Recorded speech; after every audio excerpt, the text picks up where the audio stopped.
seorang wajib mempelajari ilmu tentang zakat.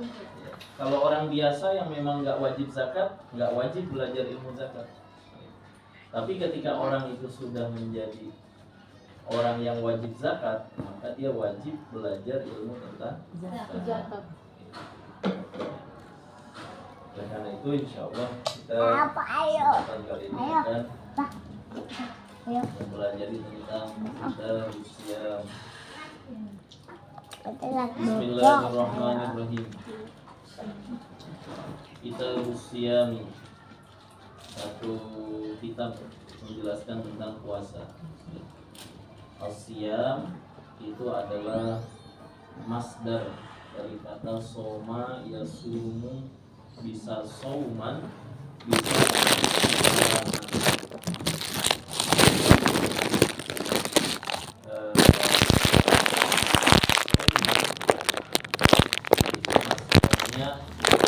masdar yang memang sesuai dengan kaidah.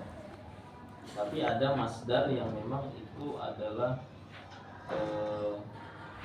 sudah disebutkan di dalam Al-Quran. Contoh, ya ayyuhalladzina amanu kutiba alaikumusiyam. Karena sesuatu itu disebutkan dalam Al-Quran, walaupun dalam tata bahasanya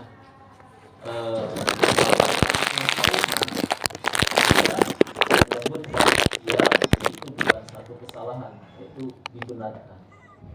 Sampai misalkan ya, dalam riwayat qiraahnya ya Imam Hamzah, karena ada beberapa riwayat membaca Al-Quran itu ada 10, ada 10, yang masyhur ada 7. Jangan kaget suatu waktu kita berjalan-jalan ke satu negara, kemudian mendapati imamnya membaca Alhamdulillahi Rabbil Alamin Ar-Rahmanir Rahim Maliki Yaumiddin. Pertama, mimnya tidak dipanjangkan, tidak seperti kita membaca. Kalau kita kan Maliki Yaumiddin, mimnya 2 harokat, karena kita ikut qiraahnya Imam Hafiz dari Imam Asim dari Ibnu Umar. Tapi kalau Imam Hamzah mimnya nggak dipanjangkan. Nah, Iyyaka na'budu wa iyyaka nasta'in. Nah, kemudian yang kadang kita heran lagi ketika dibaca ihdinas siratal mustaqim. Bukan shad tapi seperti zo. Siratal ladzina an'amta 'alaihim. Bukan alaihim ghairil maghdubi 'alaihim waladdallin. Terus pertanyaannya, apakah boleh dibaca alaihim? Ya, boleh. Dalam Al-Quran ada satu ayat ya, yang biasanya alaihi, di situ disebutkan alaihumullah. Bukan alaihi tapi alaihu. Nah, makanya dari situlah ada qiraah namanya qiraahnya Imam Hamzah. Itu riwayatnya Imam Hamzah seperti itu, bacaan Al-Fatihahnya. Ya. Nah, begitu juga di sini kita mau bilang saumun boleh, siamun juga boleh. Bersaum, bersiam, sama aja.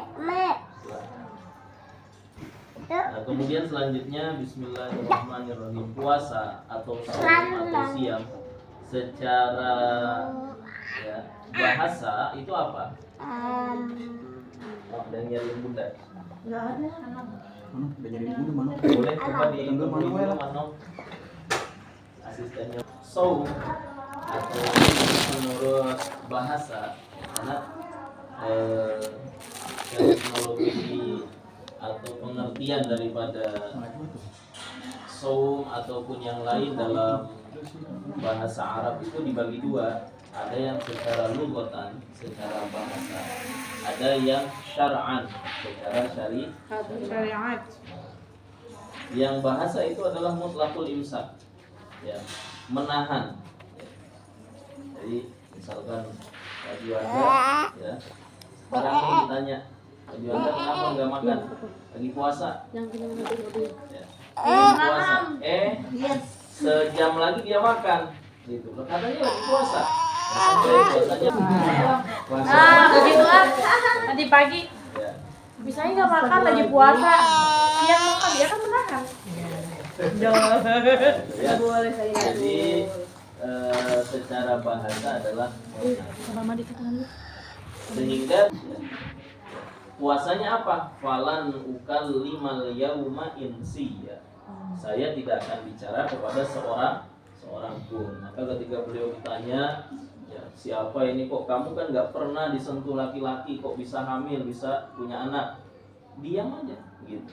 Enggak menjawab karena itu sudah nazarnya Sayyidah Maryam. Nah, diambillah ini kadang sebagai dalil bagi para ahli sufi yang puasa, ya, puasa nggak bicara.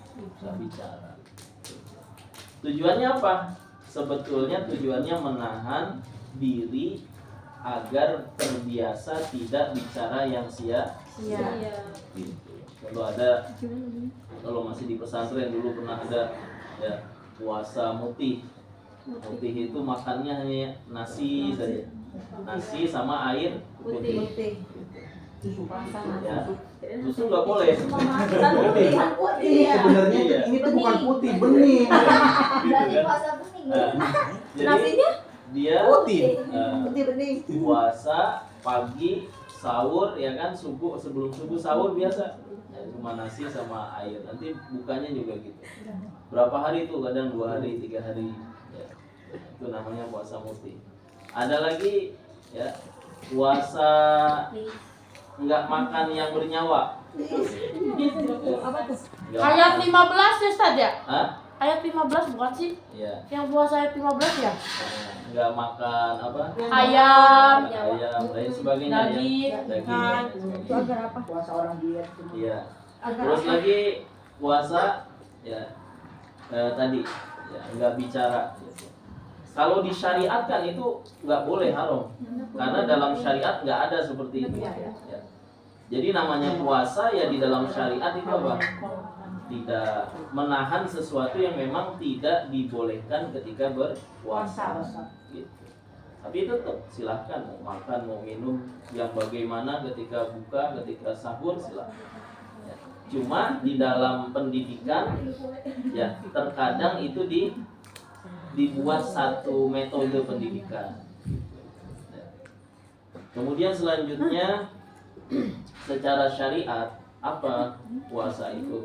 Al-imsaku an jami'il muftirat, menahan dari segala sesuatu yang membatalkan puasa. Min tulu'il fajri, dari terbitnya fajar. Nah ini yang harus kita pahami juga. Jadi kata-kata fajar itu kalau di luar Indonesia memang nggak ada. Ya. Kalau misalkan Indonesia, Malaysia, kemudian Singapura, daerah Melayu, kita bilang subuh sama, mengerti. Ya. Tapi kalau di luar negeri, ya itu mereka nggak bilang sholatus subhi, tidak bilang sholat subuh, bilangnya sholatul fajri, sholat fajar. Ya fajar itu ya sholat subuh. Iya. Ya. Nah, Kalau kita kalau di kita sholatus subhi. Ya. Hanya disebut di sini min tulu'il fajri, dari terbitnya fajar. Fajar shodiq yang menandakan masuknya waktu sholat subuh. Makanya di apa? Di jadwal sholatnya ya itu nggak ada kata-kata subuh, adanya fajar. Ya maksudnya kalau kita kesana kita nyari-nyari kemana nih waktu sholat subuh. Ya jangan cari subuhnya, cari fajar. di Pajar. Ajar. Terus selanjutnya ila ghurubi syamsi, sampai terbenamnya matahari. Biniyatin maksusotin, dengan niat yang khusus. Maksudnya niat khusus itu apa?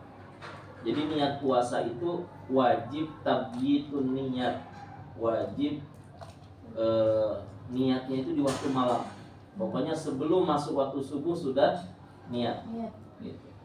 Makanya kenapa setiap habis tarawih dikomando oleh imam untuk supaya nggak lupa.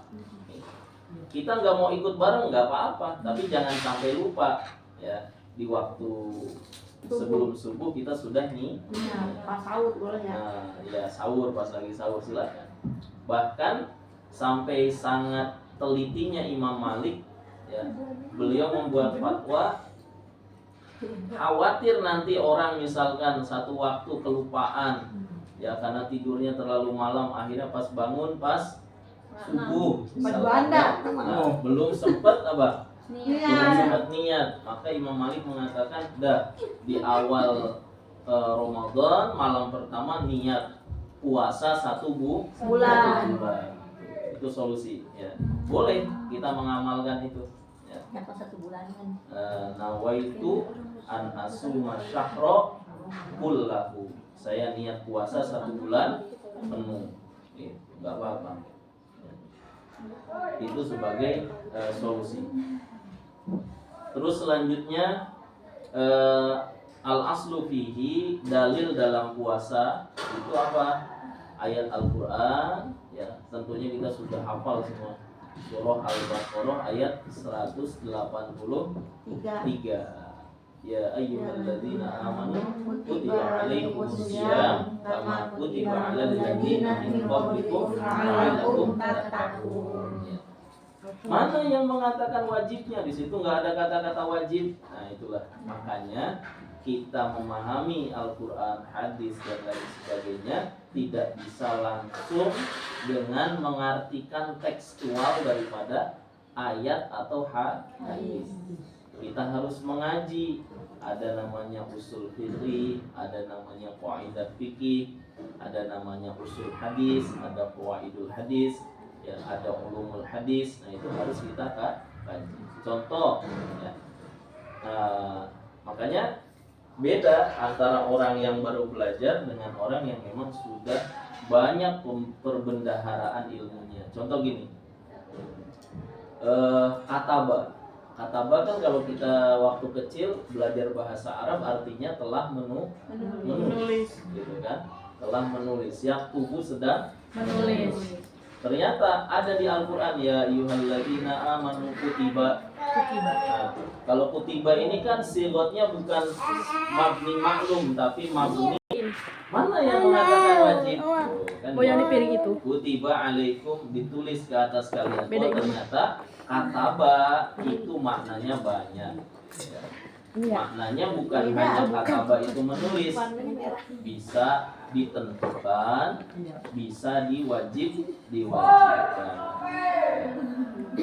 Ketika satu kalimat fi'il bersambung dengan ala, itu nanti artinya beda. Ya. Kalau misalkan kutiba ala, alaikum atau alayya, maknanya itu wajib. Ya. Bisa sama gini, roghiba itu artinya suka. Tapi kalau roghibaan ya sama roghiba min, itu beda nanti artinya. Contoh, an-nikahu sunnati faman roghiba an sunnati. Barang siapa yang suka ya, padahal di situ disebut an sunnati, maka artinya nanti bukan suka lagi, tapi artinya apa? Barang siapa yang tidak suka.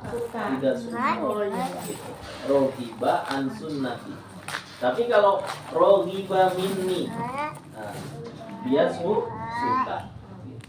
Nah, arti ditulis ya, artinya adalah kutiba alaikum, artinya diwajibkan.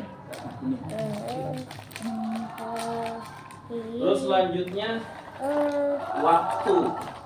Nah, waktu difardukannya puasa, awal datangnya perintah puasa itu kapan?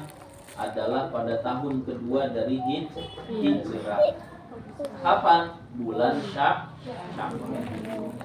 Jadi kalau ditanya kapan pertama kali diperintahkan puasa, tahun kedua Hijriah di bulan Syawal. Tahun Hijriah itu dimulai dari mana? Dari hijrahnya Rasulullah dari Makkah ke Madinah. Rasulullah hijrah, nah itu satu, dihitunglah itu satu hijrah. Nah, kalau masa-masa Rasulullah sebelum hijrah ke Madinah, ya biasanya disebut tahun pertama dari kenabian, tahun kedua dari kenabian, tahun ketiga dari kenabian. Nah, baginda Nabi di Makkah di Madinah itu 23 tahun. 13 tahun di Makkah, 10 tahun di Madinah. Berarti ya kalau dibilang tahun ke 15 dari kenabian, ya berarti sama dengan tahun kedua hijriah. Terus selanjutnya, waqad shoma Rasulullah sallallahu alaihi wasallam tis'a Ramadanat. Jadi Rasulullah itu dalam hidupnya ya, berpuasa selama 9 tahun. Maksudnya 9 kali mengalami puasa Ramadan. Kulluha nawaqis.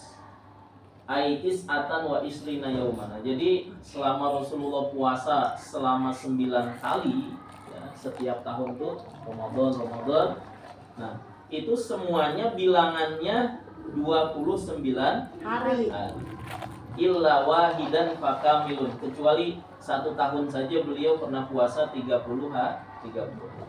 Nah, inilah yang kenapa kok kadang terjadi kita puasa Ramadan ada yang Beda. 30 ya kan? Ada yang 29. Itu memang bulan Hijriah itu antara 29 dan 30. Nah, cuma yang disayangkan kadang ya, kalau berbeda hanya 1 hari, contoh perbedaan Muhammadiyah dengan NU nggak jadi masalah sebetulnya. Tapi ketika ada orang 3 hari belum Ramadan sudah puasa. Nanti 3 hari orang mau Lebaran dia sudah Lebaran. Kadang ditanya dalilnya, itu udah turun-temurun. Nah, itu kan tidak bisa menampilkan dalil ilmiah. Selanjutnya, bulan Ramadan adalah asy-syahrut tasi' minas syuhuril harabiyyah. Bulan yang ke-9 dari bulan Hijriah atau bulan Hijri. Ini harus hafal nih ya. Hafal gak? Hijriah apa? Naon pertama? Rabiul Awal, Rabiul Akhir, Jumadil Awal, Jumadil Akhir, Rajab, Sya'ban, Ramadan, Syawal, Zulhijjah, Zulhijjah. Tapi ibu-ibu mah hafalnya akhir bulan aja dia mah. Bener. Oke, iya. Awal bulan doang. Ya. Iya, pegang aja udah Terus selanjutnya wa asyhadu tasi ila syuhuril harabiyyah afdhalus syuhur. Bulan Ramadan itu bulan yang paling utama. Terus kenapa dinamai Ramadan? Dalam satu pendapat dikatakan inda mawadu al-arab asma asy-syuhur wa qaqa hadha syahru. Waalaikumsalam warahmatullahi wabarakatuh. Wa qaqa hadha syahru siddatal harri fasammuhu Ramadan minal rabda. Jadi ketika orang-orang Arab itu mulai menamai bulan-bulan, jadi bulan itu dinamai karena bulan yang tadi sudah kita sebutkan itu ada sebab-sebab penamaannya. Nah, ketika akan menamai bulan Ramadan itu bertepatan dengan bulan Ramadan itu bulan yang sangat panas. Syiddatul harri, sangat panas. Maka disebutlah fasammuhu Ramadana minal Ramadan. Maka dinamailah Ramadan diambil dari kata Ramadan. Ramadan itu artinya syiddatul harri, sangat panas. Ada lagi riwayat yang mengatakan kenapa disebut Ramadan, karena li'annahu yarmidu dzunuba.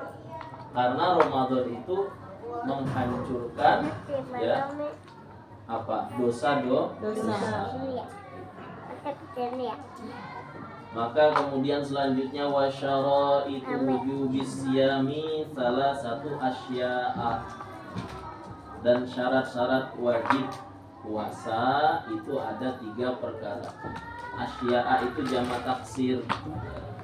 Kemudian alamat jernya adalah fathah karena dia itu isim ghairu munsharif. Kalau isim ghairu munsharif alamat jernya fathah. Kalau munsharif alamat jernya kasrah.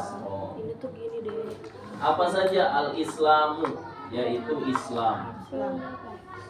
Jadi ya, orang yang diwajibkan puasa pertama adalah orang Islam. Kemudian yang kedua wal bulugh dan baligh. Nah, kita sudah tahu baligh itu seperti apa. Kalau laki-laki sudah 15 tahun atau sudah mengalami mimpi, ya, walaupun belum 15 tahun. Kalau yang wanita sudah haid. Haid itu adalah darah yang keluar ketika usia 9 tahun. Jadi ada wanita misalkan pas waktu hijriah 9 tahun keluar darah, oh berarti itu darahnya haid. Kalau sebelum 9 tahun hijriah kok keluar darah, itu bisa dikatakan darah penyakit. Nah, menandai keluarnya darah itu menandai baliknya seorang wanita. Terus kalau belum keluar darah, belum haid juga, tapi usianya sudah 15 tahun, tetap itu juga sudah balik. Jadi ikhtiar. Sama seperti ini, kadang kita ya mengalami misalkan contoh di dalam kita berkurban, ya. Kalau domba itu ya ada dua pilihan sama kayak balik begini. Ya. Ada yang pertama sudah 1 tahun, ya, walaupun belum kupak tenos, oel, ompong, gigi susunya copot, kemudian tumbuh gigi besar biasanya di bawah.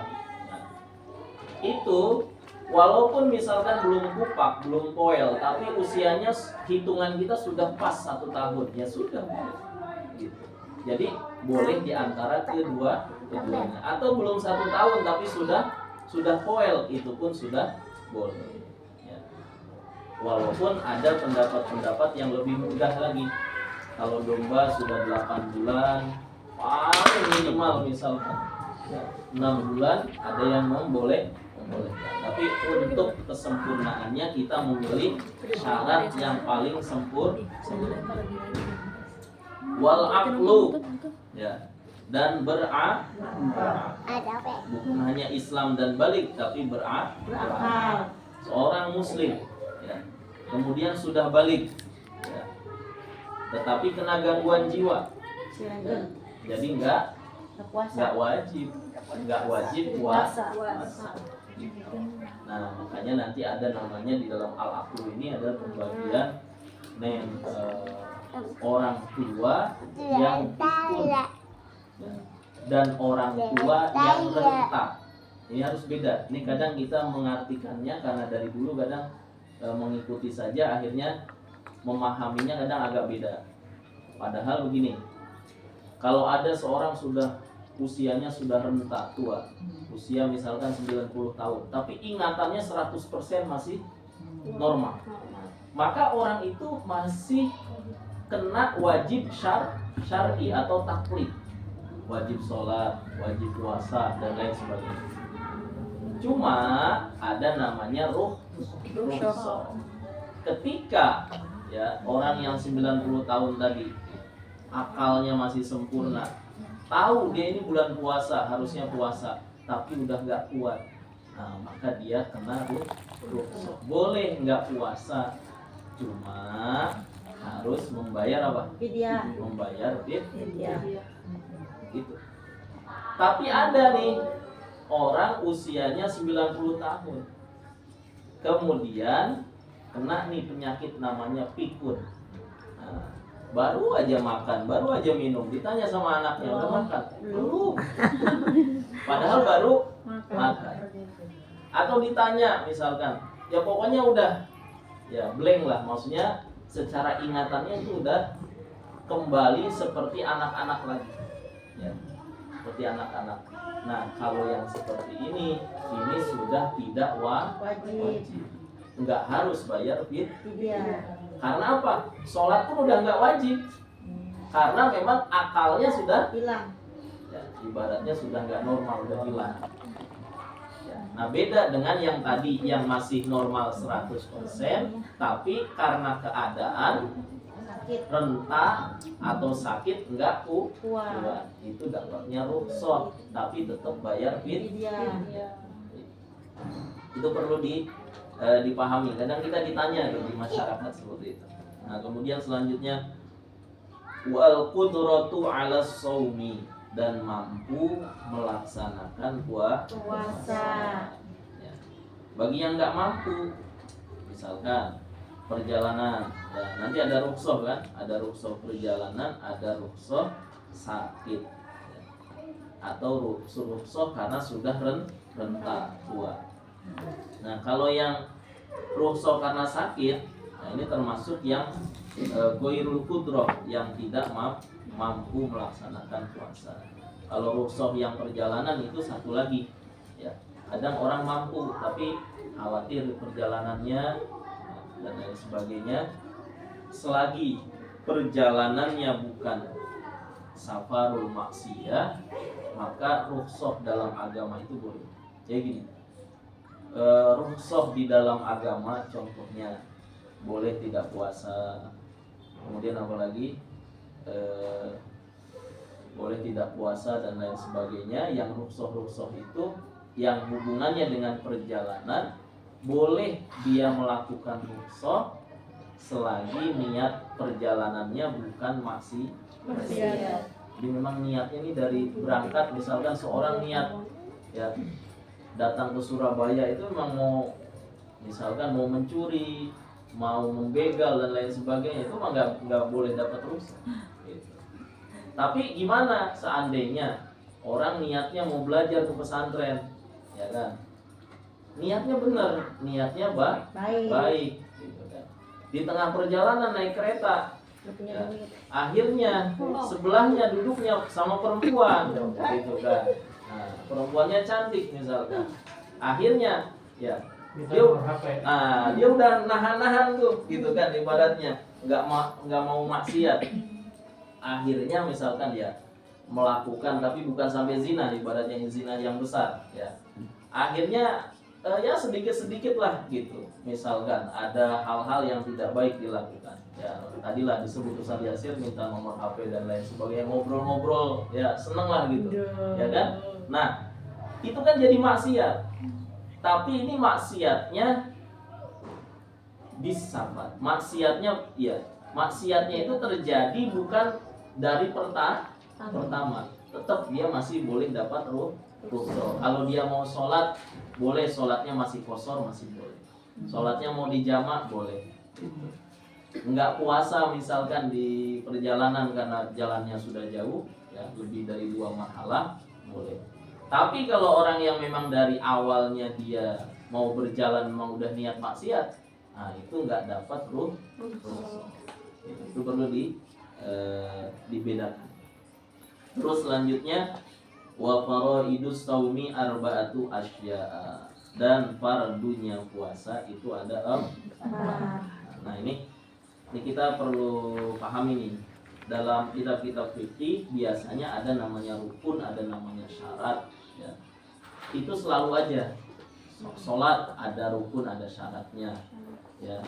Misalkan tadi ya syaratnya puasa, syarat wajib puasa itu Islam, balik, berakal, mampu melaksanakan.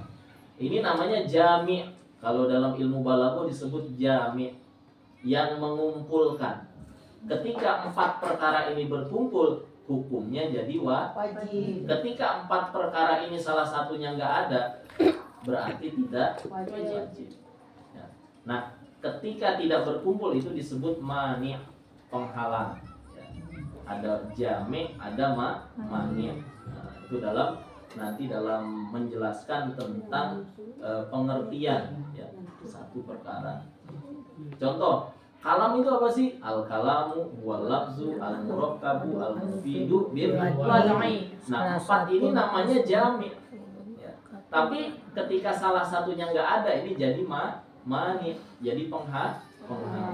Contoh tadi 4 yang mewajibkan puasa, syarat wajib puasa Islam. Nah, ternyata orang itu kafir, ya berarti kafir itu jadi mani, jadi Penghalang. nggak wajib, itu maksudnya. Terus wa faraidu shaumi arba'atu asya'a an-niyatu. Fardu-fardu puasa ada 4. Yang pertama nih niat. Ya. Kita sudah paham dari niat, dari kemarin tuh udah dibahas tentang niat. Jadi niat itu tetap wa mahalluha al-qalbu. Tempatnya niat itu dalam hati. Ya, adapun melafazkan itu sunnah. Ya. Kenapa disunahkan? Karena untuk mengkondisikan hati kita supaya cepat koneknya. Ya. Karena kadang namanya kita itu ya, kalau hatinya lagi banyak pikiran, kadang koneknya kurang cepat, nggak nyambung. Loading. Ya, oleng kadang gitu. Ya. Nah, ini maka kenapa kita sebelum waktu sholat sudah siap-siap untuk sholat? Ya. Karena nggak bisa, misalkan kita nih lagi kerja, tiba-tiba langsung masuk waktu sholat, langsung kita sholat. Biasanya kadang ingetannya ke bawah tuh. Iya, apa aja masuk. Kita tadi lagi ngitung keuntungan, nanti pas lagi sholat masuk gitu. Ya. Nah, makanya gimana? Sediakan waktu ya 10 menit, 15 menit sebelum waktu sholat tuh kita udah istirahat dari pekerjaan. Nah, sudah mulai wudhu, sudah mulai zikir, istighfar, sholawat, ya, baca subhanallah, alhamdulillah, lain sebagainya. Kenapa? Ya tadi contoh kita kipas angin tuh kalau kita matiin dia nggak langsung berhenti, dia masih muter dari kenceng lama-lama pelan, lama-lama berhenti. Begitulah mengkondisikan jiwa kita yang tadinya lagi enak-enak mikirin dunia, ngitung-ngitung duit dan lain sebagainya. Kita mau apa? Sholat. Nah, istirahatkan dulu. Supaya apa? Supaya nanti pas sholat apa? Pas sholat itu Allahu Akbar tuh udah nyambung, udah connect gitu kan. Paling mau malah poho, sekarang Nah, terus selanjutnya wa faraidu shaumi arba'atu asya'an niat. Niat itu dalam hati. Tadi niat puasa kita tahu harus tabiatun niat, harus di malam hari. Pokoknya sebelum waktu subuh masih boleh. Gitu. Beda dengan niat puasa sunnah. Kalau puasa sunnah kita nggak niat di malam hari, ya pagi-pagi, ya baju Anda nih mau berangkat ke sekolah. Masya Allah, Lihat, ya kan? Mau ngopi, kopinya nggak ada. Apa saja, Gitu kan? Mau nyusu, susunya nggak ada, gitu kan? Makan nasi goreng, nasinya nggak ada. Gitu kan? Aduh, udahlah puasa aja, gitu kan? Niat puasa, ya udah, jadi puasa sunnah. Gitu. Jadi Pak Janda. Ya. Tapi kalau puasa wajib harus dari sebelumnya sudah niat. Wal imsaku anil akli, dan yang kedua adalah menahan diri dari makan, wasyurbi dan minum, wal jima'i dan hubungan intim, kemudian wa ta'ammudul qai'i dan sengaja muntah. Sengaja muntah maksudnya adalah memang sengaja muntah. Ya. Tapi kadang terjadi kita kalau sahur karena kondisi tubuh kita mungkin ya sudah ada mah dan lain sebagainya, biasanya kita makan nih. Nah, terus kadang udah mau, padahal kita berhentinya itu udah sebelum imsak udah berhenti. Ya. Tapi ternyata pas masuk waktunya puasa ada mual, nggak sengaja keluar tuh. Ya nggak masalah, itu mah nggak membatal, asal jangan dia apa? Jangan ditelan lagi, gitu. Sayang gitu ya. Bubur. Ya,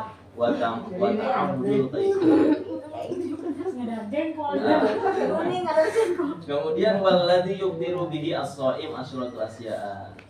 Itu dulu ya kajian kita siang hari ini, mudah-mudahan ada manfaatnya untuk kita semua. Ada waktu 5 menit mungkin, yang mau ditanyakan silakan. Ya, saya mau nanya Pak Ustaz. Iya, Ini, silakan, gitu. silakan. Kan ibu menyusui misalnya, Ah, bayi sama tangan juga Iya. dibenerannya. Ayo. Itu kan katanya bayar fidyah apa mengganti puasa yang baik yang mana? Oh, Yang paling baik. baik. Untuk pertanyaan ini, bagi ibu hamil atau menyusui, ya, dua-duanya kalau nggak puasa tetap wajib untuk mengkodok. Ya, misalkan lagi hamil nggak puasa, ya nanti pas sudah melahirkan bayinya sudah berapa bulan, nah, dia wajib mengganti. Begitu juga ya yang menyusui juga sama, ya wajib mengganti mengkodok puasanya. Namun ada satu perbedaan ya antara yakni orang yang dia menyusui atau hamil kemudian tidak puasa, terus apakah harus bayar fidyah? Ini pertanyaannya. Apakah harus bayar fidyah? Kalau seorang itu khawatir dengan keselamatan bayinya, maka selain mengganti puasa, dia wajib membayar fidyah. Kenapa? Karena yang dia khawatirkan itu bayinya. Maka wajib kodoknya juga, ya, fidyahnya juga. Tapi kalau dia khawatir hanya kepada dirinya, misalkan karena hamil, ya dia nggak khawatir sama bayinya, tapi yang dia khawatirkan apanya? Dirinya. Atau ketika menyusui juga sama, yang dikhawatirkan dirinya. Karena biasanya ya kalau makan itu sehari 3 kali, belum lagi ngemilnya, lain sebagainya. Nah ini khawatir kalau nggak makan jadi pusing misalkan. Ya. Nah akhirnya dia makan, dia nggak puasa karena punya anak, tapi bukan karena khawatir, bukan karena anaknya, tapi khawatir karena dirinya punya penyakit sehingga harus makan. Ya. Nah, maka yang seperti itu dia hanya wajib mengganti puasa. Tapi kalau dia nggak puasa karena khawatir terhadap bayinya, dia wajib qadha dan wajib fidyah. Jadi perbedaan fidyah atau enggaknya adalah ketika khawatirnya terhadap siapa?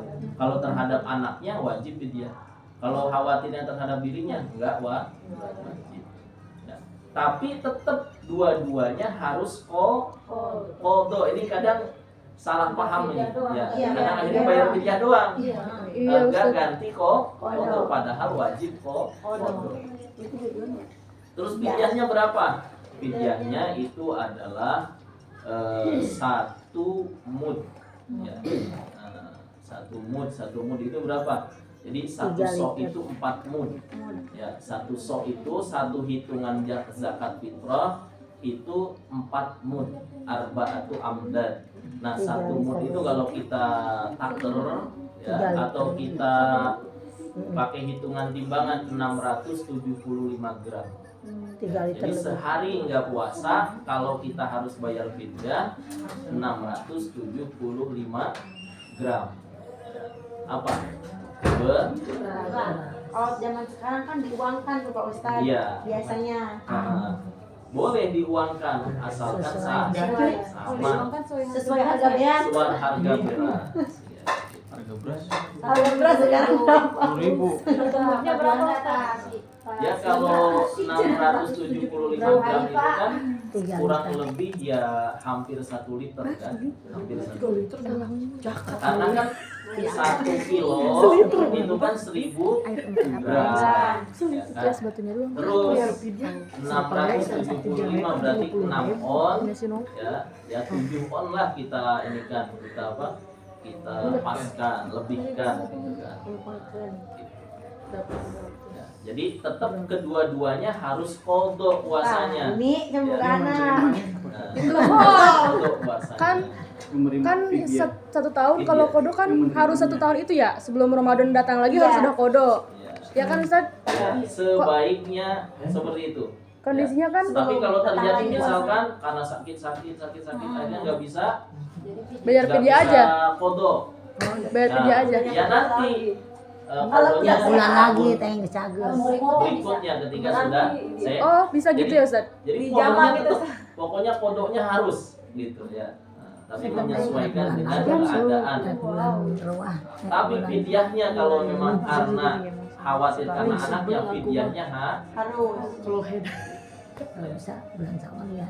Itu Ustaz, Ya, belum. Belum. ya gimana? Soalnya waktu Yusi hamil tuh kan puasa. Ya. Nggak puasa tuh 28 hari. Ya. Sebulan. 28 hari. Bayar pijat doang enggak puasa. Nah, kan emang setelah itu kan menyusui ya. Ya. Karena Yusi kan emang hamilnya Ya. sulit gitu, susah kalau harus puasa nggak bisa. Ya. Nah, habis itu Yusi nggak kodo karena menyusui tahun berikutnya. Heeh. Karena memang pemahamannya kurang, taunya kan Fidyah kalau kodo aja. tuh Fidyah fidyah aja. aja. Dan kalau mau kodo harus sebelum datang lagi bulan Ramadan. Itu kan berarti sekarang Yusi belum Iya. kodo nih. Jadi Apakah sekarang wajib kodo? belum. Ah, 28 hari sekarang aja udah 2 tahun lebih masih menyusui. Iya. Nah, berarti dari 60 2 bulan. Ya itu kerjaan. Jadi gini. Ente masuk ngaji sih jadi tahu ilmunya. Sampai kurus. Jangan sampai meremehkan syariat, tapi juga tetap ada tawasul, ada keluasan dibuka. Maknanya kita itu tetap memperhatikan diri kita. Oh, ini waktu saya bisa puasa gitu. Terus cicil sampai beres. Nah, bukan berarti juga kemudian misalkan nih besok udah mau Ramadan, terus ada orang yang masih punya kodoan, terus akhirnya wah saya belum ke kodo. Nah, dengan Ramadan berarti misalkan sudah ya waktunya sudah habis, enggak, tetap nanti kesananya dia harus tetap Bayar utang lanjutkan. Oh, lanjut. Berarti masih bisa tahun setelah Ramadan Bisa, ini. iya. Semangat. Panjang umur ya Allah, panjang umur. 2 bulan. Iya. Gitu, Dek. Dede sih. 2 bulan. Ada lagi. 2 tahun. Udah ngolah. Aduh. Namanya. Oh iya. Yang pertama, ya. Yang pertama, bolehkah? Ayo mah bukan puasa wajib nih. Iya. Bolehkah puasa ayat 15 tuh Ustaz? Ah. Karena apa sih teman-temanku itu melaksanakan seperti itu. Iya. Apa sih ada yang pengen misalkan pengen diterima kerja mau puasa ini. Iya, itu tuh Oh, ada biasanya. rezeki pengen puasa itu gitu. Puasa pengen kahayang. Iya, kagak boleh makan masako. Manihurin Puasa masakan. pantangan. Terus kemudian untuk yang kedua, pertanyaan kedua yang syarat wajib puasa kan yang mampu ya Ustaz ya. Iya. Nah, tadi ada perjalanan kan? Masih dalam perjalanan itu memperbolehkan gitu ya. Nah, apakah ada jarak perjalanan itu? Nah, biasanya kan kalau Aing mungkin ke Tanah Abang beli baju baru kadang-kadang pusing sampai itu makanan ngiler kan kemana-mana semuanya lagi puasa tapi insya Allah alhamdulillah kuat kan gitu ya selama ini gitu kan. Bagaimana itu Ustaz? Apakah ada jarak tertentu gitu? Baik, Oke, terima untuk kasih. masalah jarak yang membolehkan rukhsah seorang itu tidak berpuasa.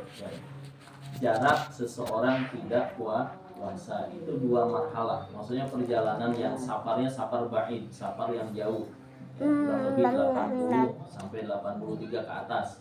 Itu berarti orang itu apa? Boleh tidak puasa. Namun masalahnya gini nih. Yang harus kita pahami adalah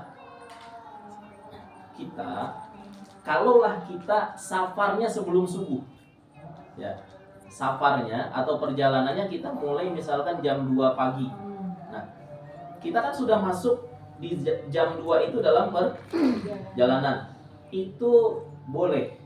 Seorang tadi dia karena sudah ada di perjalanan dan ketika berjalan bukan dalam waktu puasa, maka dia rukhsah begitu saja, silahkan.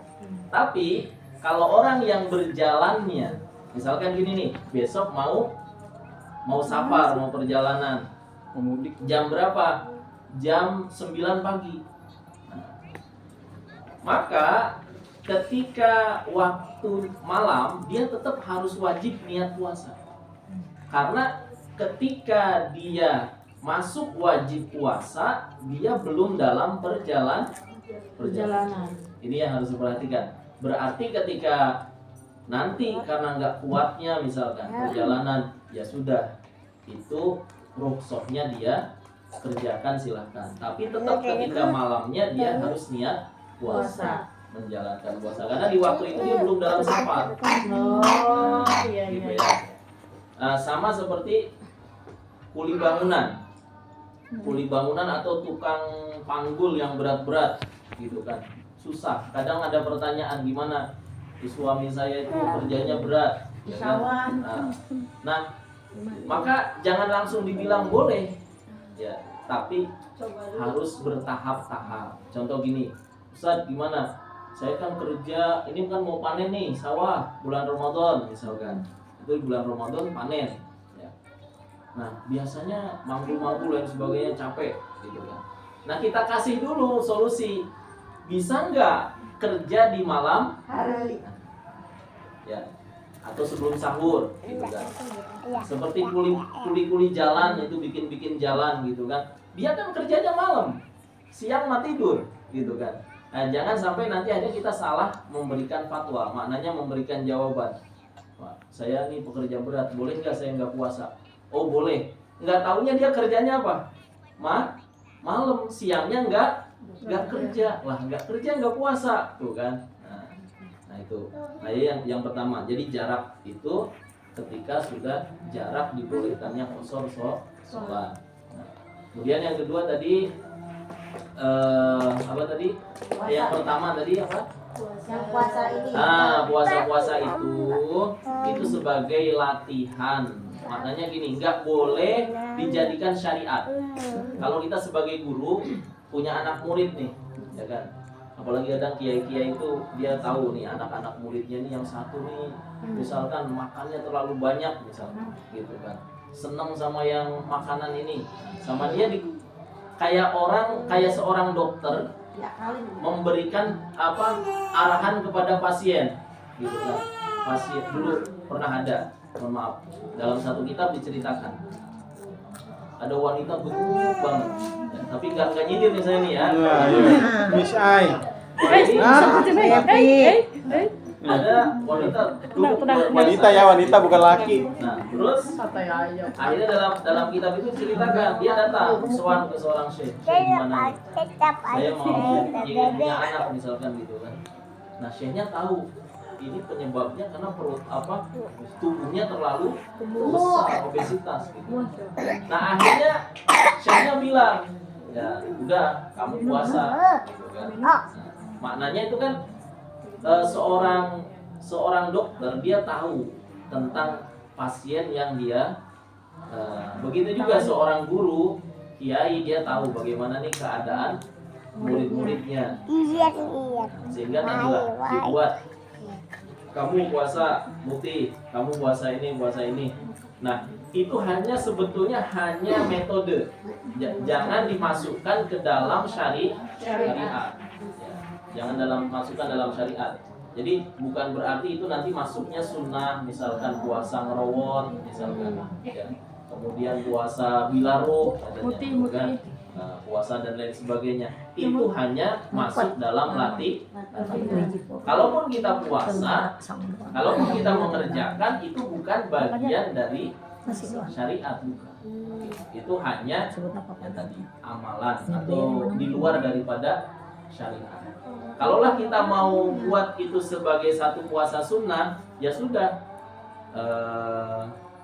bukanya, puasanya ya sama, gitu. Silahkan mau makan apa dan sebagainya. Tapi yang terpenting adalah ketika puasa, nah kemudian yang misalkan zikir-zikir yang kita baca ya silahkan, gitu. Tapi puasanya kita niatkan puasa sunnah, karena tidak boleh hukumnya menghalalkan sesuatu yang haram atau mengharamkan sesuatu yang halal. Contoh misalkan orang mewajibkan kamu harus wajib puasa ngerawat misalkan. Ngerawat itu cuma makan jagung. Ya, santri-santri zaman dulu ada namanya ngerawat. Nah, ada puasa bilaruh gitu. Bilaruh itu nggak makan yang bernyawa gitu. Ngopat deh ayah jadi. Ya, itu tidak boleh dijadikan syariat. Tidak boleh. Tapi kalau orang mau mengerjakan sebagai satu latihan bagi dirinya, silakan. Ada lagi? Sudah? Iya. Tapi jangan diketawain. Lah, enggak. Lu tahu duluan. Kan kalau digituin gitu emang. Iya. Gimana? Belum dia. Itu kan kalau niat puasa itu kan dari habis tarawih ya. Maksudnya aku udah niat puasa. Nah, terus malamnya tuh kita berhubungan suami istri. Ulah seri. Ini orang dewasa. Ini ulah seri. Izin pulang boleh, izin pulang. Terus? Tiba-tiba kita tuh kesiangan. Ya. Ajan subuh gitu. Betul. Kan kita Pengalaman ini mah. Ya. kenanya kita. Ya. Bagaimana hukum puasanya? Kan gitu kan? Ilmu pengetahuan, weh. Betul. Mau pengetahuan. Ini sering banyak juga yang bertanya ke saya masalah ini kan.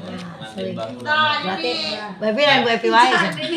Jadi belum mandinya seseorang dari hadas besar itu tetap ya, jadi gini, dia kan sudah niat malamnya, misalkan dia itu apa, niat puasa hubungan intim, ternyata bangun pas subuh nggak sempet ya, maksudnya mandi ya kan, tidak mandi sebelum subuh, bagaimana? Tetap dia termasuk taklid, termasuk orang yang wajib puasa. Karena hadas besarnya bukan hadas besar yang disebabkan oleh haid dan nifas. Kalau haid dan nifas kan itu hadas besarnya berterusan. Kalau hadas besar yang ini kan bisa dihilangkan dengan apa? Dengan mandi. Berarti ketika mandi dia sudah suci, ya sudah. Berarti dia tetap wajib puasa. Jangan sampai nanti tadi nggak mandi jadi berarti saya nggak boleh puasa. Enggak, itu berarti tetap wajib puasa. Lanjutkan. Kan nggak sahur doang. Iya. Betul, capek, penting-penting. Udah. Berapa ronde ya? Coba jangan ketawa, coba. Buat diam. Subhanallah.